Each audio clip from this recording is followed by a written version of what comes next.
Now I'd like to welcome two very established experts on the Iranian issue, Mayor Javed Anfar from the Interdisciplinary Center in Herzliya, and from Washington, Behnam Ben Taleblu, Senior Analyst at the Foundation for Defense of Democracies. Gentlemen, thank you very much both for joining me. Behnam, we'll start with you. How in Washington does the administration see what's going on vis-a-vis Iran and the lift of the embargo on arms sales, and what could happen because the Trump administration was very active against the regime in Tehran? Well, great to be with you, as well as to share the stage with Mayor virtually. The Trump administration actually last month in September issued an executive order that actually went somewhat farther than the previously multilateral UN arms embargo on Iran. As you remember, in August and September, the administration tried to multilateralize its maximum pressure campaign by getting the UN to extend the arms embargo. When that failed, Washington reverted to its unilateral policy and now has a much broader arms ban that includes dual-use items, conventional weapons, as well as technological and component parts for select weapon systems that Washington will enforce against Tehran, as well as third parties, with secondary sanctions. So consider this an escalation of Washington's economic pressure in an attempt to inhibit Iranian military modernization, something that was or would have or could happen still, given the way some other countries may want to push back against those sanctions, countries like Russia or China, and selectively empower Iran and underscore that country's lethality. Mayor, what is Iran expected to do? Because on one hand, after so many years, Iran might look for, buying as much as possible, but at the same time, Iran is bankrupt. Well, thank you very much for the invitation. Also, again, to share the virtual platform with Behnam. Look, the Iranians are going to face some challenges. Number one is, will the Russians want to sell them the most sophisticated weapons? Because don't forget that the Russians also have a very healthy economic relationship with many of the Persian Gulf countries, and they also have a working relationship with the state of Israel in Syria. So will the Russians want to undermine or to challenge that by supplying state-of-the-art weapons to Iran? And this is something that we have to take into consideration, considering the fact that Iran, for example, there are unconfirmed reports that they may want to purchase S-400 systems and other systems, sophisticated systems. So that's one issue. And the economic issue is another. Some countries are willing to sell weapons on credit. We saw it, the Syrian regime lived off a credit system when it bought weapons from the Soviet Union, especially during the Cold War. But now the times are different. The Russians are already under very tough sanctions. So it's not clear whether they'll be willing to sell weapons, Iran, on a credit system. The only, I would say, dark horse here is China. If the Iranians, if Biden returns to the nuclear deal and removes the sanctions from Iran, if the Iranians and the Chinese reach some comprehensive strategic economic deal, then the Chinese may be willing to cut more slack for Iran in terms of providing them with the sophisticated weapons on credit systems. So back to you, Behnam. Iran is in the center of the electoral campaign in the U.S., of course, with the coronavirus and Trump, with all the economy, and no doubt that no matter what happens, Iran might be a part of a bigger deal that the U.S. might strike or not strike with China regarding lots of issues, and Iran will be one of them.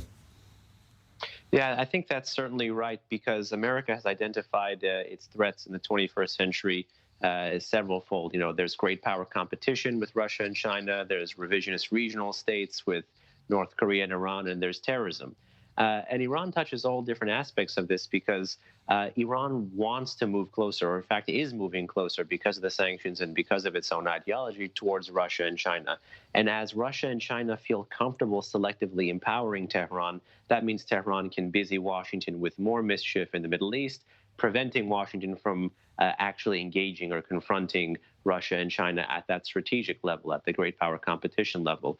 Mayor is right to believe that the Chinese would be more risk tolerant than the Russians. So the goal for U.S. policy here is to get those great powers, which may want to empower Iran, Russia, and China, to devalue and de-emphasize their relationship with Iran, concurrent with that steadfast threat of American sanctions. And again, recently there was sanctions against some entities tied to Iran's shipping company by Washington. Some of those sanctions touch Chinese entities. The goal of this is clear. It's to kind of say the U.S. is resolute when it comes to enforcing sanctions, so best not to try to bust them or find ways around them. But it is certainly going to figure into this electoral issue with Russia and China as well. So, Meir, how far are the Iranians ready to go? Because, you know, they've been paying a price for trying to do or to maneuver in certain ways. And we see the current administration in Washington with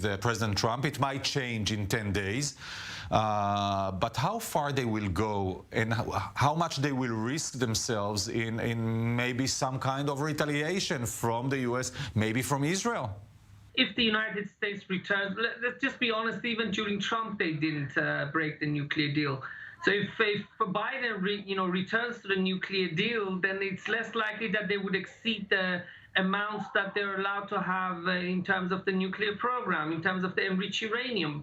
But in terms of the presence in the region, yes, I think they would. You know, we saw after President Obama reached the nuclear deal with Iran, they increased their activities and their presence in Syria. And I think this is one area where especially the state of Israel has to worry about, because if Iran's economy starts growing again as a result of the lifting of the sanctions, then one of the consequences will be that there will be more money available for Iran's presence. Yes, but Meir, more than that, they might feel in Tehran that the boot that was on their chest for such a long time is, in a way, has been lifted. 11 years of sanctions on arms sales are over, so they might feel relieved. And you know, when you are relieved, you can do many things. It's a matter of feeling.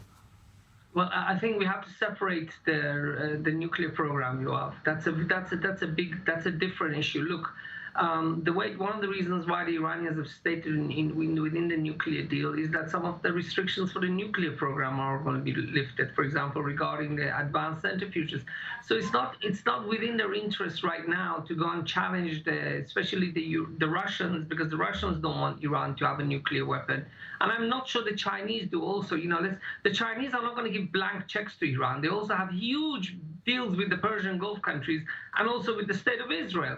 So, you know, I think the Iranians are going to be more careful when it comes to the behavior regarding the nuclear program. So Behnam, staying on this issue of the Iranian nuclear issue, there were many, speculations what the Iranians are going to do when the Trump administrations just left the JCPOA, and what happened to be is that they waited until November 3rd, see what's going to happen in the White House, and then take a decision. Well, Iran has actually taken a bit of a phased approach to the Trump administration's walkout and unilateral restoration of sanctions. You could say within the first year, May 8, 2018 to May 8, 2019, they believed what a lot of people in D.C. and European businessmen and politicians believed, which was essentially that the U.S. could not replicate the macroeconomic damage unilaterally in such a short time that it took about a decade multilaterally to erect and sustain. They were actually disproven. They were proven incorrect, as were those talking heads. And in 1 to 1.5 years' time, the U.S. was able to creatively remarshal those penalties. And that's why you saw, starting May 8, 2019, Iran moved from a policy of strategic patience to graduated escalation, because those sanctions had been so effective in record time that Tehran was trying to get America to swerve, to try to raise the costs of staying on the current course. And it's been a very risk-tolerant game. You saw the U.S. and Iran come to blows quite closely almost 3 or 4 times last year in 2019. And again, with the strike against Qasem Soleimani to inaugurate almost 2020 here. But again, as the U.S. moved into the electoral cycle, you saw the Iranians engaging in a bit more restraint. There's an article in an outlet today that says Khamenei is behind the Shia militia offer for a pause in rocket and mortar attacks against the U.S. presence. Because for the Iranians right now, until November 3rd, it is unclear if escalation will be met with escalation by Trump or if escalation will be met with absorption by Trump. And because it's unclear, they have every incentive to restrain.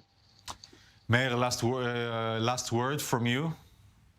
Well, I think when it comes to confronting Iran in Syria, if Biden's elected, we are really going to be on our own, and also confronting Iran in the region. Maybe okay, now we have the UAE and Bahrain and other countries, but don't count on America.